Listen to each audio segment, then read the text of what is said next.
नमस्कार दोस्तों, ट्रिकी गुरु अमित गुप्ता के YouTube चैनल में आज आपका बहुत बहुत स्वागत है। और ये है आज का वीडियो एसएससी एमटीएस का तर्क शक्ति का सेट 5 है। और इसमें आज की वीडियो में हम लोग टॉप 5 प्रश्नों को देखेंगे, रीजनिंग के प्रश्नों को देखेंगे, जिनको हम ट्रिकी अप्रोच के इन सभी मल्टीपल चॉइस क्वेश्चन को हल करेंगे। और आप भी रफ और पेन लेकर बैठिए और जो ही प्रश्न आए तो वीडियो को रोक कर खुद से उत्तर देने का प्रयास करते हुए वीडियो को आगे बढ़ाइएगा। तो देखिए, पहला प्रश्न ये है, इसका उत्तर झटपट से देने की कोशिश करिए, क्योंकि आज जो परीक्षा का दौर चल रहा है उसमें इस बात की लड़ाई नहीं है कि प्रश्न किसे आता है किसे नहीं आता है। ऐसा नहीं कि जिसे प्रश्न हल करने आता है वो सफल, जिसको नहीं हल करने आता है तो असफल। अब बात समय की है, प्रश्न सभी को हल करने आते हैं। बस बात यह कि कोई 1 मिनट में हल करता है, कोई 30 सेकेंड में करता है और कोई 15 सेकेंड में हल करता है। तो इस प्रश्न का उत्तर क्या हो जाएगा, तो ध्यान से देखेंगे।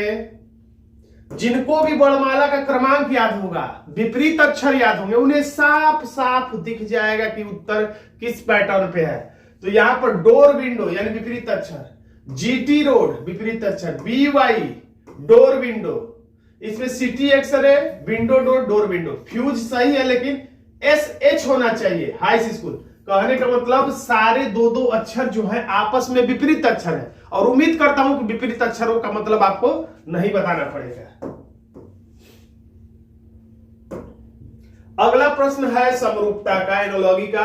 आपको बताना है कि यातना क्रूरता से जिस तरह से संबंधित है उसी तरह से क्षमाशीलता से कौन सा शब्द संबंधित होगा।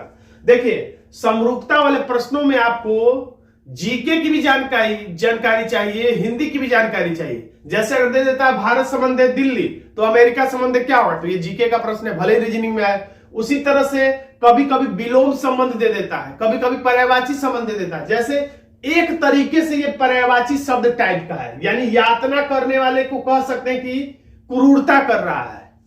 तो उसी तरह से क्षमाशीलता, क्षमा करने वाले को क्या कह सकते हैं, तो दो ही। अब कुछ लोग माफी को टिक कर रहे हो, तो ये बिल्कुल गलत है।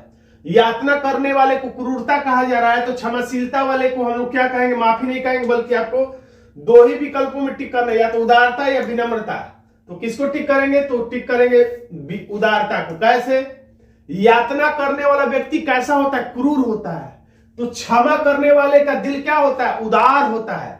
और विनम्रता का मतलब वो व्यक्ति बहुत विनम्र है, शांत स्वभाव का है, हर काम ठीक ठाक से करता है। लेकिन शांत स्वभाव का है, इसके बावजूद भी उसका दिल विशाल है कि नहीं इसके बारे में कुछ पता नहीं है। विनम्र व्यक्ति दानशील है कि नहीं पता, लेकिन उदार व्यक्ति दानशील होगा।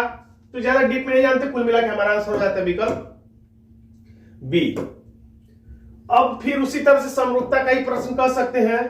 देखिए, यहां पे सब कुछ लिखा है, 6, 10, 8 में जो संबंध है वैसा ही संबंध किस विकल्प में है, यही हमको बताना है। तो ध्यान से देखिए, वीडियो को रोक कर उत्तर देने का प्रयास करिए रफ पे।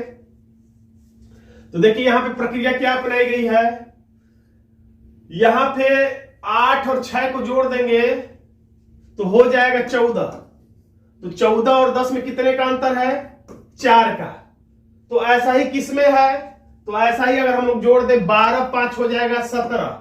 17 और 13 में कितना अंतर है, तो 14, 15, 16, 17, 4 ही का अंतर है। तो यानी हमारा आंसर इस हिसाब से हो जाता है डी। और भी किसी आधार पर आपको उत्तर और मिल जाए तो भी कोई दिक्कत नहीं है, सबका अपना अपना आधार होता है। असंगत छांटना है, अलग छांटना है, विजातीय छांटना है।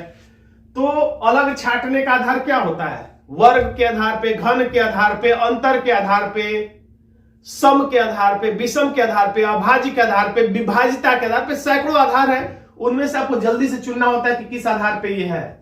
तो इसमें हम लोग क्या देख रहे हैं, तो ये 3 है, तो 3 से 1 कम, 3 से 1 कम क्या होता है, 2।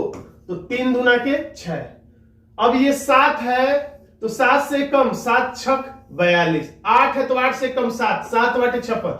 लेकिन 12 में 11 का गुणा करेंगे तो 128 नहीं आएगा, हमारा आंसर यही हो जाएगा विकल्प बी। अब देखिए, ये प्रश्न में बहुत लोग कंफ्यूज होते हैं, और दिशा परीक्षण की जो मैंने सिलसिलेवार वीडियो बनाया है, पेड वीडियो बनाया है, उसमें मैंने विस्तार से एक एक टॉपिक के, हर टॉपिक के प्रश्नों को लिया है। तो उसमें मैंने बताया था, यहां पर आप संक्षिप्त में देख लीजिए। जो ही कहे शाम, तो शाम के समय सूरज किधर होता है, पश्चिम की तरफ होता है, तो एक तीर पश्चिम की तरफ बना लीजिए। अब पहले मैदान में महेश और विक्रांत एक दूसरे की ओर पीट करके खड़े हैं, इससे कुछ मतलब नहीं है। अगर विक्रांत की छाया महेश के बिल्कुल दाएं, किसके दाएं? तो महेश के बिल्कुल दाएं, महेश के दाएं करा तो हम लोग दाई तरफ मुड़ लेंगे। किसके दाएं मुड़े हैं?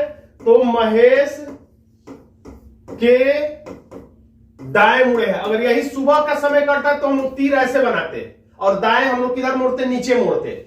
लेकिन शाम के समय सूरज पश्चिम की ओर होता है तो हम लोग पश्चिम की ओर बना लिया और उसके बाद कहा था महेश के बिल्कुल दाएं, तो हम लोग दाई तरफ तीर से मोड़ लिए। और किसके दाएं मुड़े थे? महेश के। तो इसलिए महेश का ही चेहरा हमें पता चलेगा। तो महेश का चेहरा ये किस दिशा में है? तो उत्तर दिशा में। क्या पूछा है? महेश का किस दिशा की ओर मुंह है? तो यह है उत्तर। हमारा आंसर हो जाता विकल्प डी, उत्तर।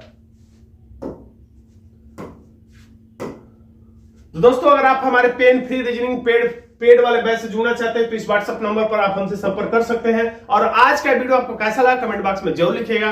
वीडियो अच्छा लगा तो वीडियो को लाइक कर दीजिएगा, इसे अपने दोस्तों में शेयर कर दीजिएगा। चैनल पर नए हैं तो चैनल को सब्सक्राइब करना मत भूलिएगा। धन्यवाद दोस्तों।